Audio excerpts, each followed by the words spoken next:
எதுக்குங்க ஃபோன் வாங்குறோம்? பிடிச்சவங்க 4 பேர்கிட்ட ஃபோன் பேசணுமா? 4, 5 ஃபோட்டோஸ் எடுத்து அங்கே இங்கேன்னு எல்லா சோஷியல் மீடியாஸ்லேயும் போஸ்ட் பண்ணோமா? பிடிச்ச வீடியோஸை பார்த்து ரசித்தோமா, படித்தோமா, நிம்மதியாக தூங்கினோமான்னு இருக்கணுங்க. அதுக்கு தாங்க இந்த மாதிரி சின்ன சின்ன வசதிகள் நமக்கு செஞ்சு கொடுத்துருக்காங்க டெக்னாலஜி அப்படி இப்படின்ற பேரில். ஆனால் நம்ம என்ன பண்ணுறோம்? நின்னா ஃபோனு, உக்காந்தா ஃபோனு, படுத்தா ஃபோனு, தூங்கும்போது ஃபோனு தாங்க. சில பேர்லாம் 24 மணி நேரமும் காதில் ப்ளூடூத்தோடய இருக்கானுங்க. அவன் காது என்ன நிலைமைக்கு ஆகும்னு யோசிச்சு பாருங்க. சில பேர் குளிக்கும்போது பாட்டு கேட்டுகிட்டே தான் குளிக்கிறான். ஓகே, பாட்டு கேட்டுட்டு குளிக்கிறது ஒரு பக்கம், வீடியோ பார்த்துக்கிட்டே எப்படிங்க அப்படி குளிப்பீங்க? இது ஒன்று இருக்குது. சில பேர் பாத்ரூம் போகும்போது ஃபோன் எடுத்துகிட்டு போகிறாங்க. மிஞ்சி மிஞ்சி போனால் 2 நிமிஷம் 5 நிமிஷத்தில் முடிகிற வேலை. கக்கூஸ்லேயே பொழுதனைக்கும் இருக்கானுங்க ஃபோனோட. என்னதான் பண்ணுவானுங்கன்னே தெரியாது. ஒருத்தன் பப்ஜி விளையாண்டுட்டு இருக்கான், ஃபோன் அவ்வளோ ஹீட் ஆகுதுங்க, அவ்வளோ சூடு. ஆனால் அவன் கையில் பிடிச்சி விளையாண்டுட்டு இருக்கான். எப்படி நமக்கு அந்த ஃபீல் எல்லாம் கையில் வரதில்லை இல்லை? சொரணையே இல்லாமல் ஆயிட்டோம்ல. 24 மணி நேரமும் ஃபோன் தாங்க. ஒரு டைம் எல்லாம் நான் வண்டியில் போயிட்டு இருக்கேன், பக்கத்தில் ஒருத்தர் வந்து ஹஹா ஹஹா அப்படின்னு சிரிச்சுட்டு போகிறாரு. என்னடா நம்மளை பார்த்து இப்படி சிரிக்கிறாருன்னு பார்த்தா ஒரு ஃபோனில் பேசி சிரிச்சுட்டு போயிட்டு இருக்காரு. ஆனால் எனக்கு திக்குன்னு இருக்குது.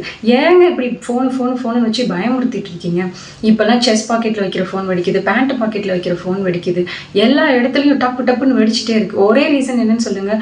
ஒரு ஃபோனை நம்ம ஒரு பொருளை நம்ம எவ்வளோ யூஸ் பண்ணணுமோ அவ்வளோதாங்க யூஸ் பண்ணணும். 24 மணி நேரம் அதையே வச்சு தேய்ச்சிட்டு இருக்கக்கூடாது. இந்த ஃபோன் பேட்டரி வந்து லித்தியம் அயர்னால பண்ண பேட்டரி தான். பார்த்தீங்கன்னா ஓரளவு ஹீட்டு தான் அதால் தாங்க முடியும். லைட்டாக ஹீட் ஏறிச்சினாலும் அது ஆட்டோமேட்டிக்காக வெடிக்கிற மாதிரி தான் அவங்க வந்து ரெடி பண்ணியிருக்காங்க. ஸோ நீங்கள் சன்லைட்டில் சார்ஜ் போடக்கூடாது. உங்கள் ஃபோன் சார்ஜரில் தான் சார்ஜ் போடணும். வேறு ஃபோன் சார்ஜரில் போட்டிங்கன்னா டப்புன்னு வெடிச்சிடும். ஏன்னா ஏன் ஃபோன் வாங்கும்போது அவன் கம்பெனி சார்ஜர் கொடுக்குறான்? ஏன்னா இந்த ஃபோனுக்கு இதில் தான் போடணுங்கிறது தான் ரூல். அதை தாண்டி கண்ட ஃபோனில் சார்ஜ் போட்டிங்கன்னா நம்மளாலே நோட் பண்ணிக்க முடியும். நம்ம ஃபோன் சார்ஜரில் போடும்போது இவ்வளோ ஃபாஸ்ட்டாக ஏறுது, இன்னொருத்தன் சார்ஜரில் போடும்போது அது மெதுவாக மண்புழு மாதிரி சார்ஜ் ஏறும், அதுவும் ஹீட் ஆகிக்கிட்டே ஏறும். அப்போவே நமக்கு தெரிய வேணாமா சம்திங் ராங் அப்படின்னு சொல்லிட்டு? அதெல்லாம் கண்டுக்கிறது இல்லை. எனக்கு சார்ஜ் ஏறுனா போதும். சில பேர்லாம் இது நடுக்கத்திலே இருப்பான். 50க்கு கீழே வந்துருச்சு, ஐயோ 50க்கு கீழே வந்துருச்சு, என்னால் தாங்க முடியலன்னு சொல்லிட்டு உடனே போய் சார்ஜரில் சொருவிடுவான். ஏங்க ஒரு 20 வந்தால் இப்போ என்ன ஆகிட போகுது? பொறுமையாக சார்ஜ் போடுங்க. அவ்வளோ ஃபோன் யூஸ் பண்ணணும்னு என்ன அவசியம் இருக்குது? இன்னும் சில பேர் இருக்காங்க, மண்டையை மட்டும் வச்சுப்பானுங்க. யூஎஸ்பி கேபிள் 80 ரூபா 100 ரூபான்னு மாற்றிக்கிட்டே இருப்பானுங்க. இதெல்லாம் டக்குன்னு வெடிச்சிருங்க.